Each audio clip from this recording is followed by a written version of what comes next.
The late afternoon sun cast a golden hue over the quiet suburban street as Lauren Carter pulled her sleek black SUV into the driveway of her new home. Her heart swelled with pride as she admired the house, a symbol of years of dedication, discipline, and sacrifice. A high-ranking Army major, Lauren had worked tirelessly to achieve this dream, a dream she hoped would offer solace and safety after years of service. As she stepped out of the vehicle, the sound of gravel crunching under her boots was the only thing breaking the tranquil silence. She glanced around the pristine neighborhood, taking in the manicured lawns and perfectly trimmed hedges. But something felt off. A curtain in a nearby window twitched, and a man walking his dog abruptly turned away when their eyes met. Lauren brushed it off, attributing it to first-day jitters. While unloading boxes from the car, Lauren noticed a patrol car slowly rolling down the street. Her years in the military had honed her instincts, and something about the officer's gaze made her stomach churn. The vehicle parked across the street, and two white officers stepped out, their expressions cold and unwelcoming. "Excuse me, ma'am," one of them called out, his voice sharp. His name tag read Officer Bradley. The second officer, Officer Turner, loomed behind him, arms crossed, his stance rigid. Lauren straightened her back and met their gaze with calm authority. "Yes," she replied, her tone neutral but firm. "Do you live here?" Bradley asked, his eyes narrowing. Lauren hesitated, taken aback by the bluntness of the question. "Yes, I do." "Is there a problem?" Turner's eyes darted to her car and then back to her. "We received a report about a suspicious vehicle in the area. Mind showing us proof that you own this property?" Lauren's heart clenched. Suspicious vehicle? She suppressed the wave of indignation that surged within her. "I just moved in today," she said, gesturing to the boxes. "I have my paperwork inside." "But officers, this is my home." Bradley's expression didn't soften. Instead, he took a step closer, his hand resting on the holster of his gun. "Ma'am, we're going to need you to get that paperwork now." The demand hung in the air, heavy with unspoken prejudice. Lauren took a deep breath, willing herself to stay composed. "I don't appreciate the tone you're taking with me," she said, her voice steady, but laced with unmistakable resolve. "I've done nothing wrong. If you're asking me to prove I belong here, then you're going to need to explain why."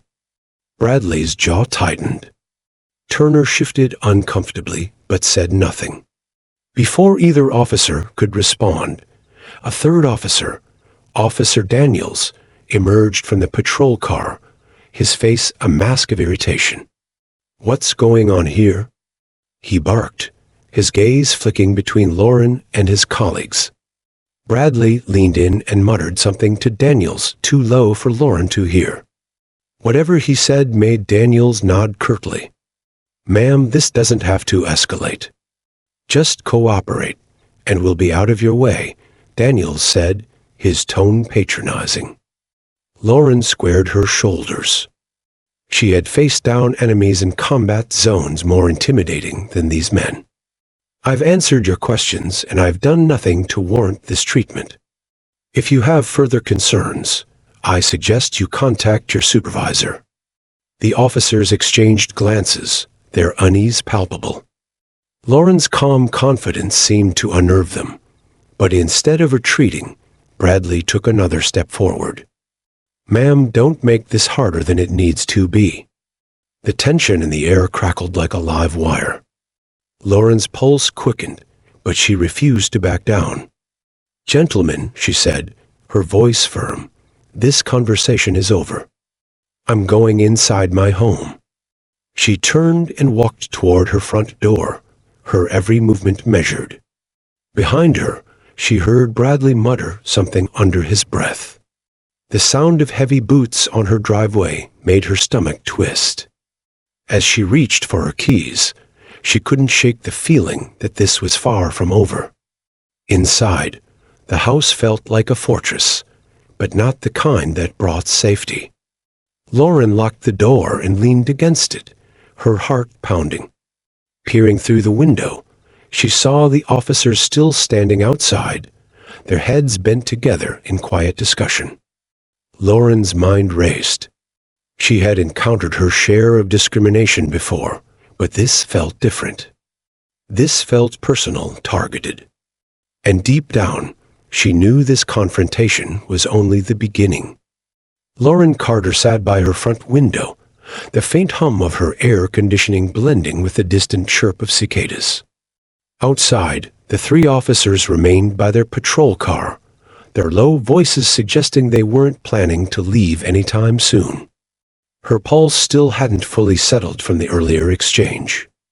The audacity of their questioning had struck a nerve, but Lauren had been careful to maintain her composure. Years in the military had taught her that calm under pressure often carried more weight than any argument. Just as she reached for her phone to document the situation, a sharp knock rattled the front door. Lauren's heart sank. She stood, her movements deliberate, and approached the door. Through the peephole, she saw Officer Bradley standing there, flanked by Turner and Daniels, their faces betraying an unnerving mix of irritation and determination. "Ma'am," Bradley called out, his tone clipped, "we need you to step outside." Lauren opened the door only slightly, her expression unwavering. "I'm sorry, officers, but unless you have a warrant or legitimate cause, I don't believe I'm required to comply." Bradley's jaw tightened. Turner shifted his weight uncomfortably, his eyes avoiding Lauren's. Daniels, however, leaned closer, his voice low but firm. "Look, this can go one of two ways. You cooperate, and we clear this up quickly, or—" He let the sentence hang, the implication clear. Lauren's blood boiled, but she refused to give them the satisfaction of seeing her anger. "Or what, Officer Daniels? You'll arrest me? On what grounds? Being in my own home?" Her voice carried a measured strength, each word a challenge she knew they couldn't meet. Bradley sighed, his patience clearly wearing thin. "We're just doing our job, ma'am. We've had break-ins reported in neighborhoods like this. You fit the description." Lauren raised an eyebrow, her disbelief palpable. "I fit the description? And what exactly is that description? A black woman in a luxury neighborhood?" Her words cut through the air like a blade, the weight of their implication impossible to ignore. The tension between them was suffocating. Turner cleared his throat, stepping forward hesitantly. "Look, we're not trying to make this a thing, okay? Just show us some ID or something, and we'll be out of here." Lauren's gaze didn't waver. "I've already told you, my documents are inside. But I don't owe you proof of anything when I've done nothing wrong. If you're that concerned, perhaps you should speak to my neighbors, the ones who called you." The mention of the neighbors seemed to hit a nerve. Bradley's hand drifted toward his belt, his fingers brushing the edge of his holster. Daniels's expression hardened, his patience clearly gone. "We're not leaving until this is resolved," Bradley declared, stepping closer. Lauren met his eyes, unflinching. "Then I suggest you get comfortable, Officer Bradley, because I'm not stepping outside my home without good reason. And so far, you haven't given me one." For a moment, it seemed as though Bradley might force the issue, his body tense and his eyes narrowing.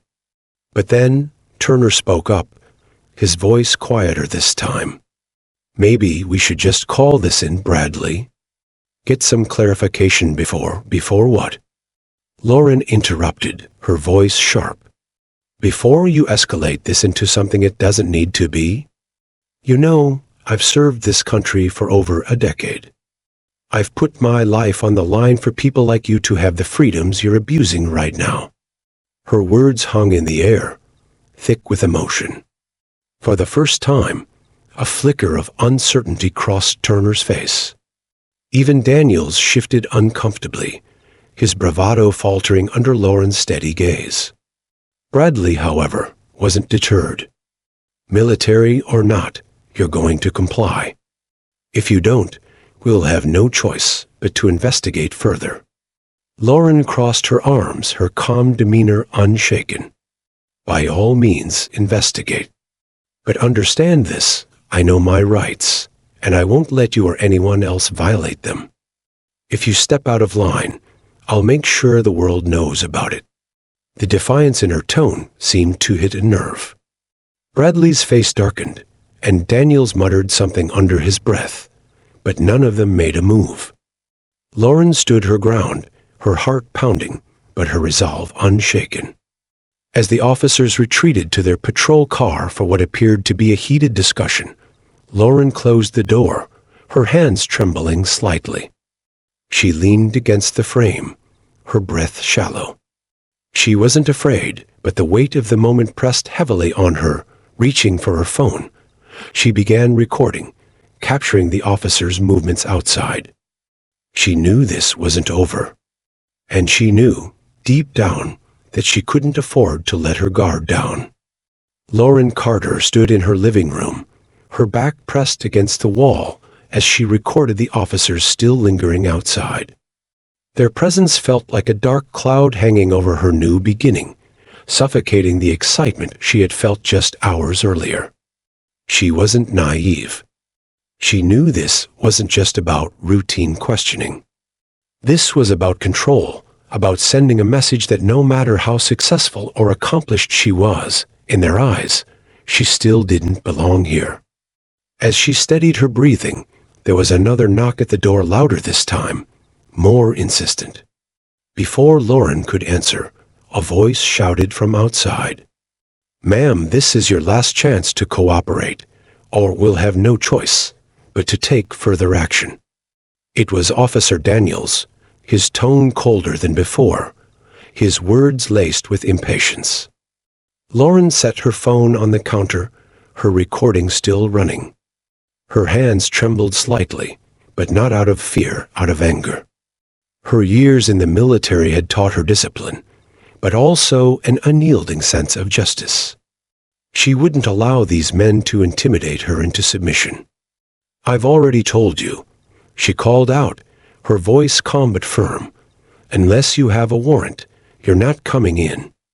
That's the law." Silence followed her words, but it was the kind of silence that precedes a storm. Then, without warning, she heard the sound of a key turning in the lock. Her heart dropped as the door swung open, revealing Officer Bradley, flanked by Daniels and Turner. "What do you think you're doing?" Lauren demanded, her voice rising in disbelief.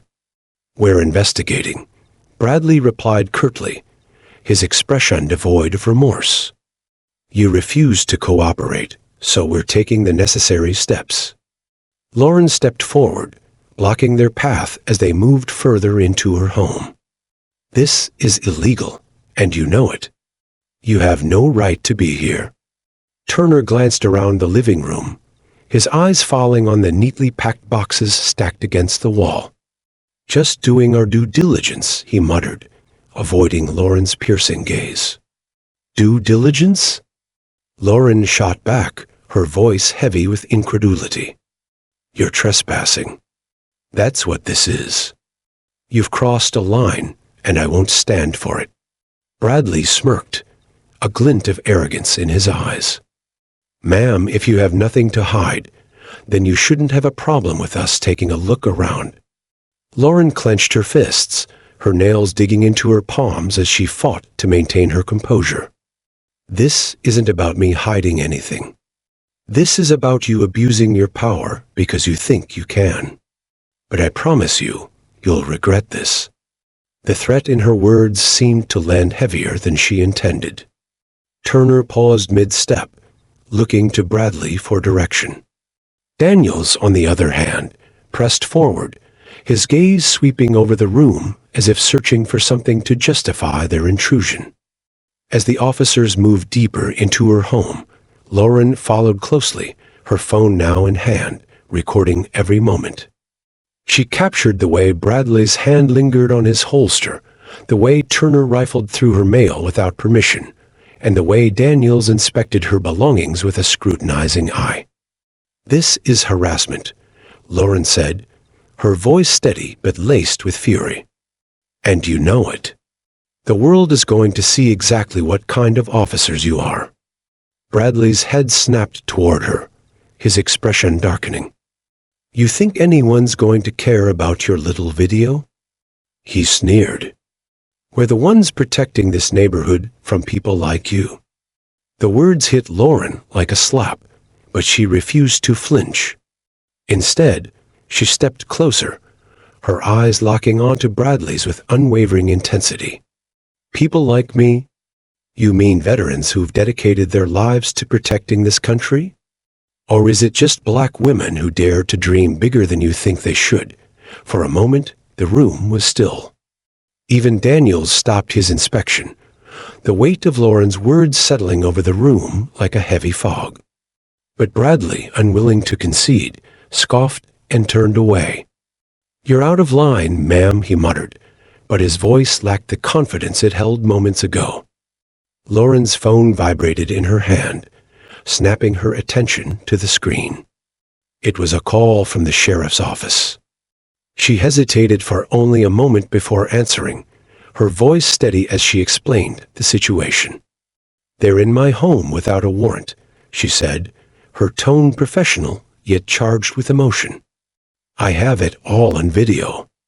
The officers exchanged glances, the first flickers of uncertainty appearing in their expressions.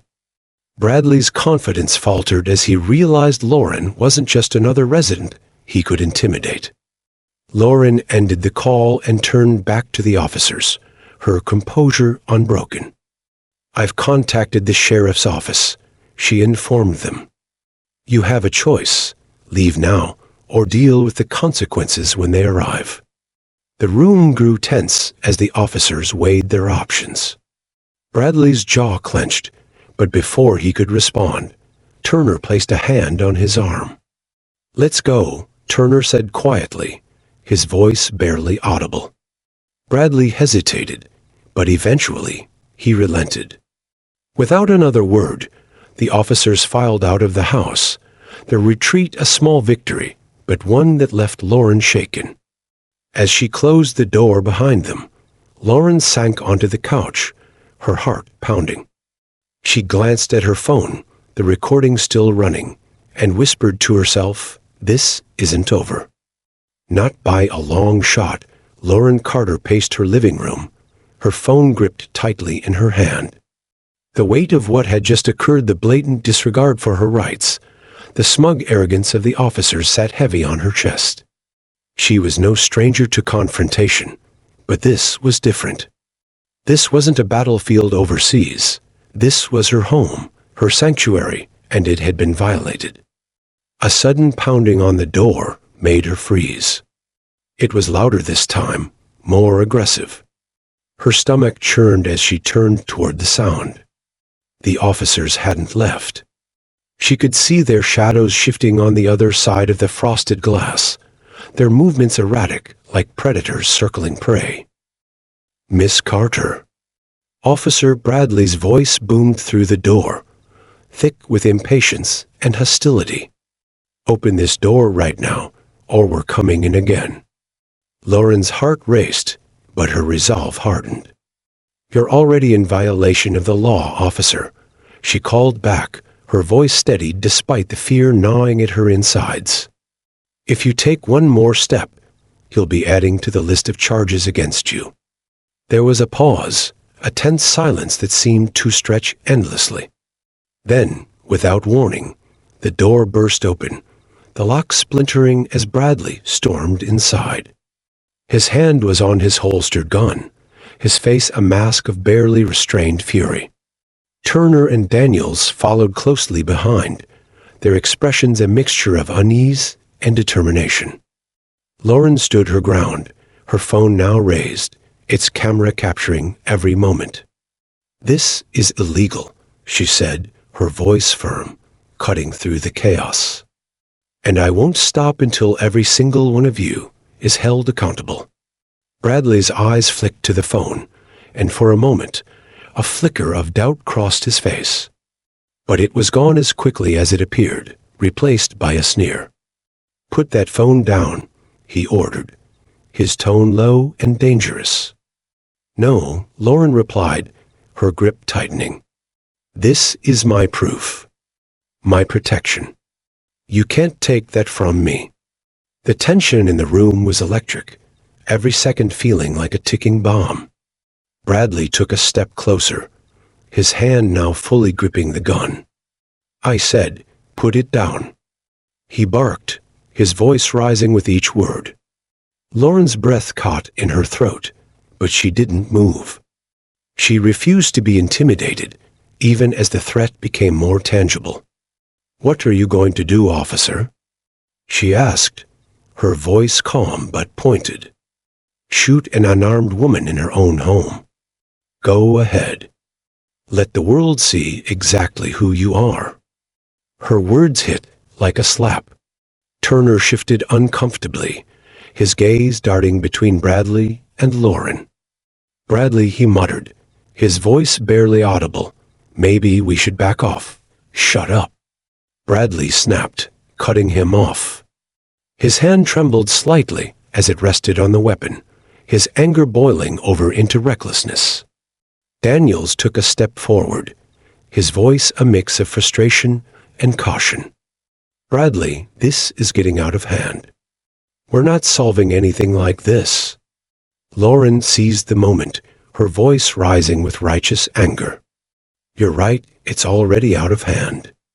You've broken into my home, violated my rights, and now you're threatening me with a gun. All because you can't stand the idea of someone like me living here." Her words hung in the air, heavy and undeniable. Bradley's face flushed with anger, but the trembling in his hand grew more pronounced. Turner and Daniels exchanged uneasy glances, the reality of the situation finally sinking in. Lauren took a step forward, her phone still recording. "Put the gun down, officer," she said, her tone softer now but no less commanding. "This isn't about me. This is about you, about what kind of man you want to be when this is over." For a moment, time seemed to stand still. The room was filled with the sound of labored breathing, the weight of unspoken truths pressing down on everyone. Then slowly, Bradley released his grip on the gun. He didn't draw it, but the act didn't feel like a victory, it felt like a temporary reprieve. "Let's go," Daniels said quietly, his voice almost pleading. "We've done enough." Bradley glared at Lauren, his expression a mixture of defiance and something else, fear, perhaps, or shame. Without another word, he turned and stormed out of the house, followed closely by Turner and Daniels. Lauren watched them go, her heart pounding in her chest. She waited until the sound of their car disappeared down the street before she allowed herself to breathe deeply. Her phone still in her hand, she stared at the recording, the images of what had just transpired etched into its memory. She sat down on the couch, her hands trembling as the adrenaline began to wear off.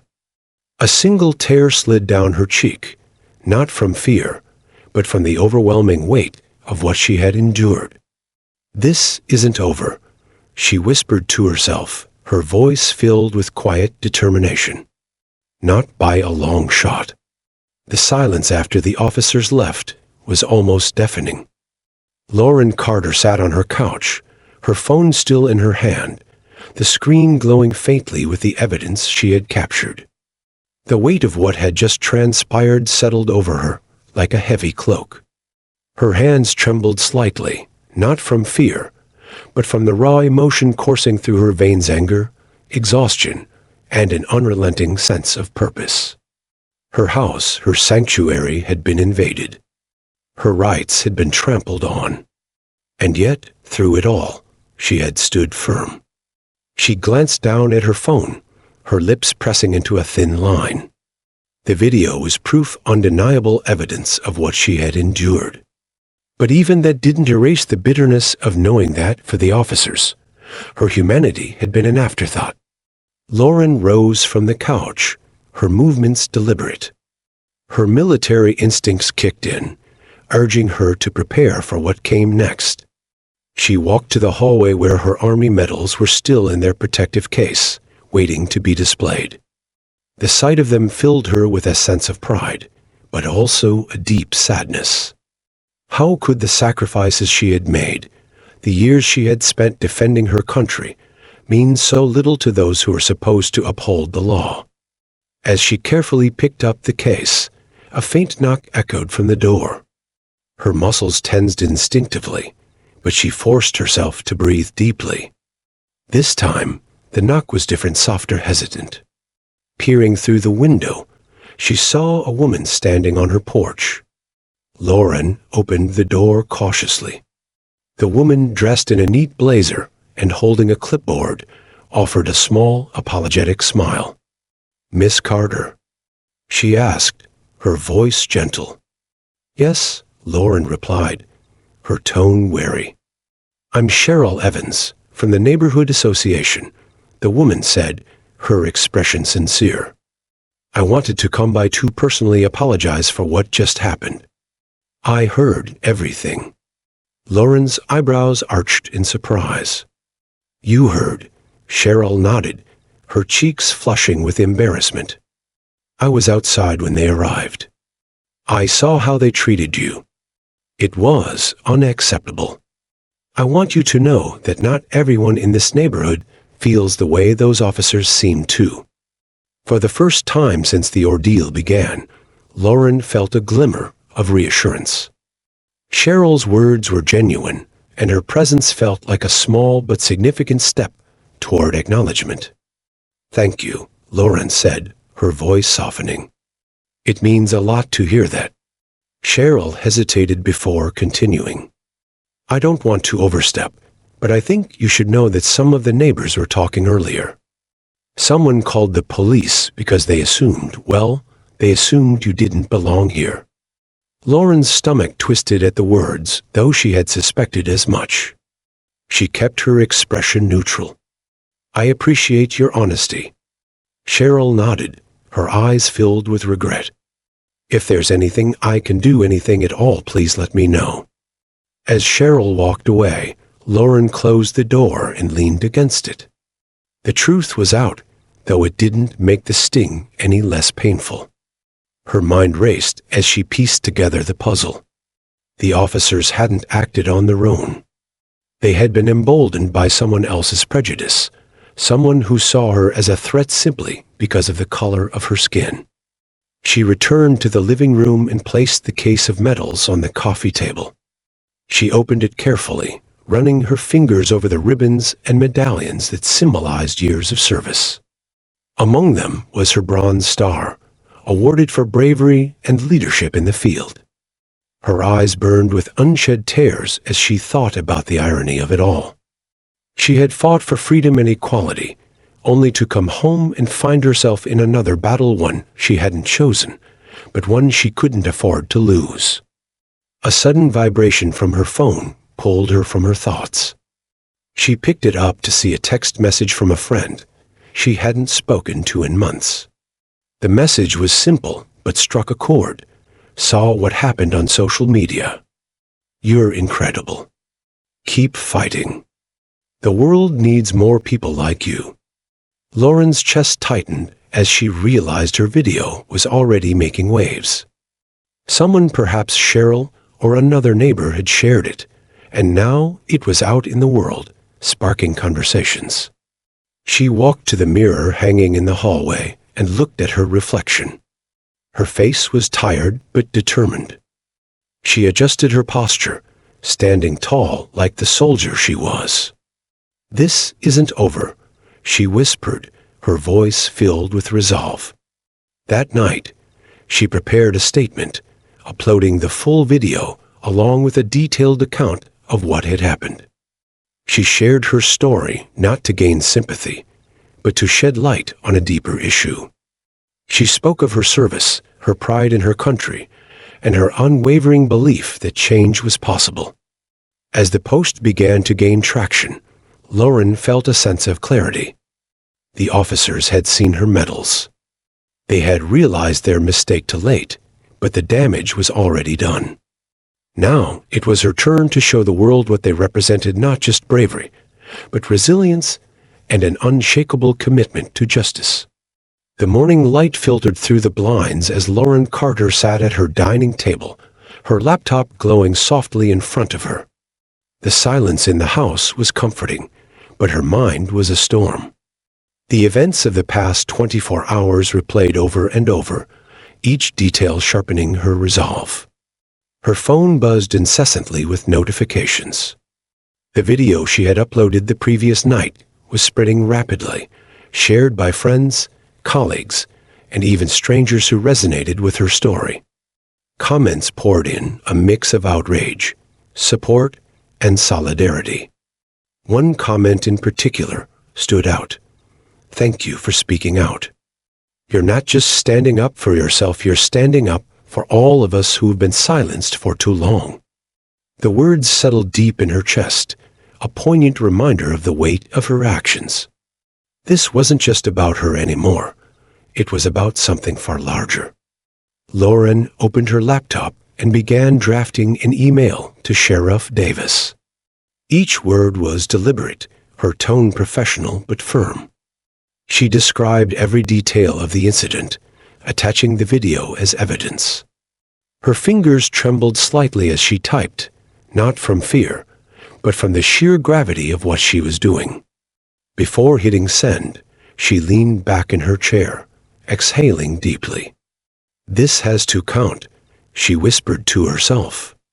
"This has to lead to something bigger." Moments later, her phone rang. The caller ID read Sheriff Davis. She hesitated for a moment before answering. "Miss Carter," the sheriff began, his voice steady but tinged with concern. "I've reviewed the video you sent. I want to assure you that this matter is being taken very seriously." Lauren's grip on the phone tightened. "With all due respect, Sheriff," she replied, her tone unwavering, "serious isn't enough. What those officers did was a blatant abuse of power, and it's not just me who's affected. This is about the entire community and the precedent this sets." There was a pause on the other end, the weight of her words hanging heavily in the air. "You're right," Davis said finally, his tone softer. "We've already initiated an internal investigation. The officers involved have been placed on administrative leave pending the outcome." Lauren's chest tightened, a mix of relief and determination coursing through her.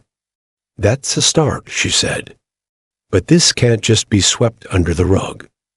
The public deserves transparency. This isn't the first time something like this has happened, and it won't be the last unless real change happens." The sheriff's response was measured. "I agree, Miss Carter. If you're willing, I'd like to meet with you to discuss next steps. Your perspective as a veteran and someone directly impacted by this will be invaluable." Lauren hesitated, the weight of the offer sinking in. "I'll meet with you," she said finally. "But only if we're talking about real accountability, not just empty promises." As the call ended, Lauren felt a flicker of hope. It wasn't a victory, but it was a step in the right direction. Later that afternoon, Lauren decided to step outside for the first time since the incident. The sun was warm on her skin, and the quiet hum of the neighborhood felt almost surreal. As she walked toward her mailbox, a few neighbors peeked out from behind their curtains. Their gazes carried a mix of curiosity and guilt, but none approached her. Except for one. Cheryl Evans, the woman from the neighborhood association, appeared on her front lawn, holding a tray of cookies. "Miss Carter," Cheryl called out, her voice tentative but kind. Lauren turned, offering a polite smile. "Cheryl, I just wanted to say again how sorry I am for what happened," Cheryl said, her cheeks flushed. "I also wanted you to know that a few of us have started a petition demanding accountability from the police department. This kind of behavior has no place here or anywhere." Lauren was momentarily taken aback. She hadn't expected such a gesture, but it stirred something deep within her. "Thank you," she said sincerely. "That means a lot." Cheryl placed the tray in Lauren's hands, her expression softening. "You've inspired a lot of people, Miss Carter. Myself included. If there's anything I can do to help, please let me know." As Cheryl walked away, Lauren looked down at the tray, a small but meaningful symbol of support. It wasn't much, but it was a reminder that she wasn't entirely alone in this fight. That evening, Lauren sat down once more at her laptop. This time, she drafted a post addressing her growing audience. Her words were raw, honest, and direct. "What happened to me isn't an isolated incident. It's part of a much larger problem, one that affects countless others who don't have the platform or resources to speak out. I'm not just fighting for myself. I'm fighting for everyone who's ever been silenced, overlooked, or mistreated because of who they are. Together, we can demand change. Together, we can make sure this never happens again." As she hit post, Lauren felt a surge of determination. The fight was far from over, but she was ready. With her community behind her and her story gaining momentum, she knew this was only the beginning of something much larger. Lauren Carter sat in the sheriff's office, the atmosphere thick with tension. Her video had already gone viral, racking up thousands of shares and sparking outrage across social media. The public was demanding answers, and now so was she. Sitting across from her was Sheriff Davis, a tall, stoic man with a weathered face that hinted at years of service. His expression was unreadable, but his eyes revealed the weight of the situation. "Miss Carter," Sheriff Davis began, folding his hands on the desk in front of him. "First, let me say that I've reviewed the footage you submitted. There's no excuse for what happened to you. What those officers did was a clear violation of protocol." Lauren leaned forward, her voice calm but firm. "This isn't just about protocol, Sheriff. This is about accountability. Those officers didn't see me as a homeowner or a veteran. They saw me as a threat. And they acted on that prejudice." Davis nodded solemnly. "You're right. And I assure you, we've already taken steps. Officers Bradley, Turner, and Daniels have been placed on administrative leave while we conduct a full investigation." Lauren's gaze didn't waver. "Administrative leave isn't enough. They broke the law, Sheriff. They need to face real consequences, not just a slap on the wrist." Davis sighed, his hands tightening slightly. "I understand your frustration, Miss Carter. That's why I've brought in an independent investigator to ensure this process is fair and thorough. I want you to know we're taking this seriously." Lauren's heart tightened. She appreciated his words, but words alone wouldn't undo the damage. "I'm holding you to that, Sheriff. Not just for me, but for everyone who's been in my position and didn't have the platform to speak out." Before he could respond, the door opened, and a woman in a sharp suit stepped inside. Jessica Fields, the independent investigator, exuded confidence and professionalism. She extended her hand to Lauren, her grip firm. "Miss Carter, I've read your statement and reviewed the footage," Jessica said, her voice steady. "I'm here to ensure this investigation is thorough and transparent. If there's any misconduct, we'll uncover it." Lauren studied Jessica carefully. There was something about her, an unshakable determination that mirrored her own. "I appreciate that, Miss Fields. But let me be clear. I won't settle for anything less than full accountability." Jessica nodded, a faint smile tugging at her lips. "Neither will I." The meeting continued for over an hour as Lauren detailed every moment of her encounter with the officers. She described the fear she felt when Bradley's hand hovered over his gun, the violation of her home, and the indignity of being treated like a criminal in her own neighborhood. Jessica took meticulous notes, her expression unwavering. "Thank you, Miss Carter," she said as the meeting concluded. "Your testimony is powerful. I'll be in touch with updates as the investigation progresses." As Lauren left the sheriff's office, she felt a mix of emotions: relief that her voice was being heard, but also a lingering frustration. She knew how these processes worked. Investigations could drag on, accountability could be delayed, and justice could feel elusive. Later that evening, Lauren received a call from a journalist with a major news network. Her story had caught national attention, and they wanted her to appear for an interview. Lauren hesitated. She wasn't seeking fame, but the platform could amplify her message. "All right," she agreed. "But this isn't about me. It's about systemic change." The next day, Lauren sat under the bright lights of the studio, facing the camera. The anchor introduced her, summarizing the incident before turning to her with a sympathetic look. "Miss Carter, thank you for being here. Your story has sparked a nationwide conversation about abuse of power and systemic racism." "How are you feeling?" Lauren took a deep breath.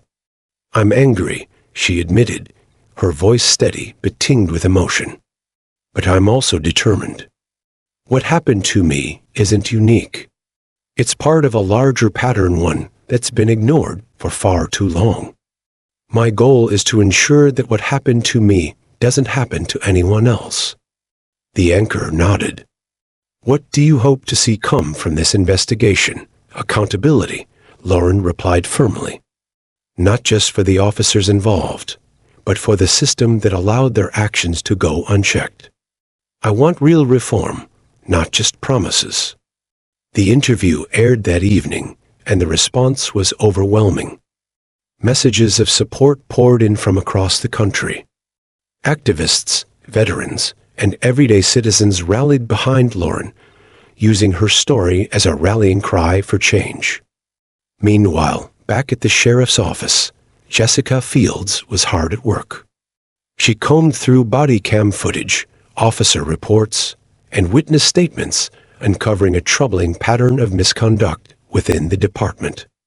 When Jessica presented her findings to Sheriff Davis, his expression hardened. "This isn't just about one incident," she said. "This is systemic," Davis nodded, his face grim. "Then it's time we clean house." The ripple effects of Lauren Carter's story were being felt far and wide. The sheriff's office, once a fortress of unshaken authority, was now under intense scrutiny. Protests gathered momentum outside the station, voices chanting for justice, their signs declaring end abuse of power and accountability now. Inside, the atmosphere was markedly different. Sheriff Davis stood at the head of a long conference table, the weight of responsibility heavy on his shoulders.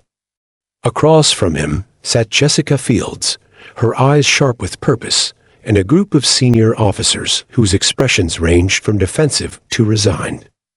"We can no longer operate under the assumption that this is an isolated incident," Jessica began, her voice unwavering. "The body cam footage and internal reports reveal a troubling pattern of behavior, not just from the 3 officers involved in Miss Carter's case, but from several others in the department." The room fell silent as Jessica laid out her findings. She spoke of unwarranted searches, racial profiling, and excessive force complaints that had been quietly dismissed.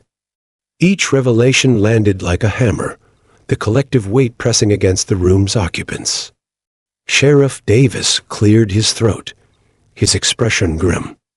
Effective immediately, Officers Bradley, Turner, and Daniels are suspended without pay pending further investigation. Furthermore, any officer found complicit in these patterns of misconduct will face disciplinary action, up to and including termination. One of the senior officers, his face flushed with anger, leaned forward. With all due respect, Sheriff, suspending 3 of our own based on public outcry sets a dangerous precedent. We need to support our officers, not throw them under the bus. Jessica's eyes narrowed. Supporting your officers doesn't mean turning a blind eye to corruption. It means holding them to a higher standard, ensuring they serve and protect all members of the community equally. The tension in the room was palpable, but Davis nodded in agreement. This department has a duty to uphold justice, he said firmly. If we don't hold ourselves accountable, we lose the trust of the very people we've sworn to protect. Meanwhile, Lauren watched the press conference announcing the officers' suspensions from the quiet of her living room. Her phone buzzed with texts and calls from supporters, but she felt a pang of sadness. This wasn't about personal vindication, it was about preventing others from enduring what she had. The camera panned to Sheriff Davis as he addressed the public. I want to assure our community that we are committed to transparency and justice. We will work diligently to restore the trust that has been broken. I also want to commend Miss Carter for her courage in coming forward. Her bravery has shed light on a critical issue that we must address. Lauren's throat tightened as she heard her name. She wasn't used to being called brave. She had simply done what she felt was right, but the acknowledgement carried a weight she wasn't sure she was ready for. Later that evening, Lauren joined a virtual town hall meeting organized by local activists. Faces filled her screen: teachers, parents, students, veterans, all eager to share their thoughts. One by one, they voiced their concerns, their anger, their hopes for change. Miss Carter, an older man named Henry, a retired civil rights lawyer, said as he unmuted himself, "Your story has inspired a movement, but it's also exposed the fragility of our systems. What do you hope comes out of this?" Lauren hesitated, her emotions swirling. "I hope for a world where no one has to prove their worth just to be treated with dignity," she began, her voice steady but laced with passion. "I hope for accountability, not just for the officers involved in my case, but for the system that enabled them. I want reform, transparency, and above all, change that lasts." Her words were met with a wave of applause, a moment of solidarity that left her both humbled and energized. The next morning, headlines blared with updates. The officers' suspensions were front-page news, and Jessica's investigation was making waves within the community. Social media was ablaze with hashtags like #JusticeForLauren and #EndSystemicRacism. At the sheriff's office, the mood was tense. Officers whispered in hushed tones, their usual camaraderie replaced with unease. Bradley, Turner, and Daniels had become pariahs, their actions scrutinized not just by the public, but by their peers. In the midst of the chaos, Jessica Fields remained resolute. She worked late into the night, poring over case files and conducting interviews. Her determination was matched only by Lauren's, the two women unknowingly fueling each other's resolve. By the end of the week, Jessica submitted her preliminary report to Sheriff Davis. It was damning, outlining systemic issues that demanded immediate attention. Davis read the report in silence, his expression hardening with each page. "This is going to be a long road," he said finally, his voice low. Jessica nodded. "But it's a road we have to take." The courtroom was hushed, the air heavy with anticipation. Lauren Carter sat in the gallery, her heart pounding as she watched the proceedings unfold. It had been weeks since the initial investigation began, And now finally, Officer Bradley was facing criminal charges for battery and abuse of power. Beside him, Officers Turner and Daniels sat with their heads lowered, awaiting their own fates. Lauren gripped the edge of the bench, her resolve steady, but her emotions a storm within her. She had fought tirelessly to get here, to see the system hold these men accountable for their actions. But as the prosecutor stood to deliver his opening statement, she couldn't help but feel the enormity of the moment. This wasn't just her fight anymore. It was a battle for justice that resonated far beyond her own experience. "Ladies and gentlemen of the jury," the prosecutor began, his voice calm but resolute. "This case is about accountability. It's about 3 officers who violated their oath to protect and serve, who abused their power to intimidate and harm an innocent woman in her own home. Today, we will present evidence that proves their guilt beyond a reasonable doubt." As the prosecutor laid out the case, Lauren's mind drifted back to the night of the incident. The fear she had felt, the anger, the determination, it all came rushing back. She had stood firm in the face of intimidation, and now she would see those actions bear fruit. One by one, witnesses took the stand. Jessica Fields testified first, her demeanor confident and professional. She detailed the findings of her investigation, laying bare the systemic issues within the department. Her words were clear and unflinching, leaving no room for doubt about the misconduct that had taken place. Next came a neighbor, Cheryl Evans, whose voice trembled slightly as she recounted what she had witnessed that night. "I saw the way they treated Miss Carter," Cheryl said, her eyes glistening with emotion. "It wasn't right. They didn't see her as a person, they saw her as a problem." Lauren's chest tightened at Cheryl's words. She hadn't realized how deeply the incident had affected her neighbors. It was a reminder that this fight wasn't just about her, it was about challenging the biases and assumptions that had fueled the officers' actions. The most damning evidence came in the form of the body cam footage. The courtroom fell silent as the video played, each moment a stark reminder of the abuse Lauren had endured. The jury watched as Officer Bradley's hand hovered over his gun, as he barked orders at Lauren with thinly veiled hostility. They saw the way Turner and Daniels rifled through her belongings without cause, their actions a blatant violation of her rights. Lauren glanced at the jury, noting the mixture of shock and anger on their faces. This was the truth, laid bare for all to see. When it was her turn to testify, Lauren felt a surge of nerves, but pushed them aside. She took the stand, her back straight and her voice steady. "I served this country for over a decade," she began, her words measured but powerful. "I've stood in combat zones, faced enemies who wanted to harm me, but I never expected to face that kind of fear in my own home. Those officers didn't see me as a person, they saw me as a target.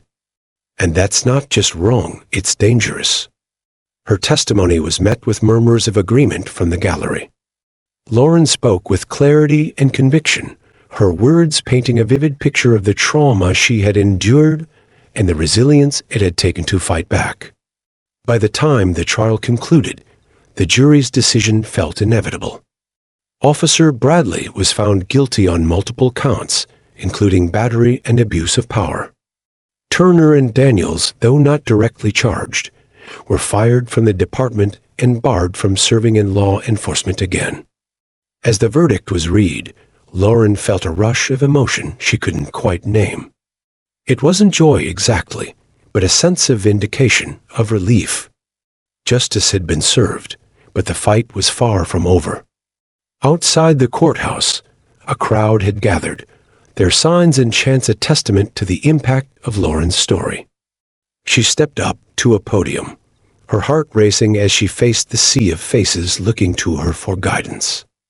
"Today is a step in the right direction," she began, her voice steady but filled with emotion. "But it's only a step.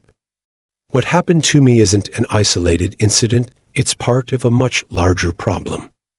And while I'm grateful for the justice we've seen today, we can't stop here. We have to keep pushing, keep fighting, until no one has to fear those who are sworn to protect them." The crowd erupted into applause, their cheers a mix of hope and determination. Lauren stepped back from the podium, her chest heaving as she took it all in. She had started this fight for herself, but it had grown into something far larger, something that would continue long after this moment. The courthouse steps had emptied, the crowd dissipating as the sun dipped below the horizon. Lauren Carter stood alone for a moment, her reflection shimmering in the courthouse windows. The air was crisp, carrying the faint echoes of chants and applause from earlier in the day. She should have felt triumphant, after all. Officer Bradley had been convicted, and the system had, for once, delivered justice. Yet, a quiet unease lingered in her heart. This wasn't the end. It was only the beginning. The drive home felt surreal. The streets were quiet, a stark contrast to the noise and energy that had surrounded her for weeks. When Lauren stepped into her house, the familiar scent of her favorite candle greeted her, offering a fleeting sense of comfort. But the silence was deafening. She sat at her dining table, scrolling through countless messages on her phone. Strangers from across the country thanked her for her courage, sharing their own stories of injustice. Some messages were brief, simple acknowledgments of solidarity. Others were long, heartbreaking accounts of lives disrupted by the very system meant to protect them. One message, in particular, stood out. It was from a young woman named Rachel, who described a nearly similar experience. "I didn't have the strength to fight back the way you did," Rachel wrote, "but seeing you stand up has given me hope. Thank you for being a voice for people like me." Lauren's chest tightened. She thought about the countless Rachels out there, people who had been silenced, dismissed, or too afraid to fight. She realized that her story had become something far larger than herself. The following morning, Lauren met with a group of activists and community leaders who had been galvanized by her story. Around the table were faces filled with determination, people from all walks of life who shared a common goal: change. Among them was Cheryl Evans, her neighbor, who had become one of Lauren's most steadfast allies. "We've started drafting a proposal for police reform in our district," Cheryl said, her voice brimming with resolve. "It includes mandatory de-escalation training, stricter accountability measures, and a civilian oversight committee. But we need your voice, Lauren. People are listening to you." Lauren nodded, her mind racing with possibilities. "I'm in," she said, her voice steady. "But this can't just be about training, it has to address the root causes. Bias, systemic inequality, the lack of trust between law enforcement and communities. If we don't tackle those, the cycle will just continue." The room buzzed with agreement, ideas flowing freely as the group worked late into the evening. By the time Lauren left, she felt a renewed sense of purpose. Over the next several months, Lauren became a prominent voice in the fight for justice. She spoke at town hall meetings, participated in panel discussions, and even testified before a congressional committee on police reform. Each appearance was a reminder of the power of her story, not because it was extraordinary, but because it was all too common. But the work was far from easy. Lauren faced pushback from those who resisted change, who dismissed her as overreacting or accused her of trying to undermine law enforcement. The criticism was sharp, but Lauren refused to be deterred. One evening, after a particularly grueling town hall meeting, Lauren received a call from Sheriff Davis. His tone was different this time, less defensive, more reflective. "I just wanted to thank you, Miss Carter," he said, "for holding us accountable.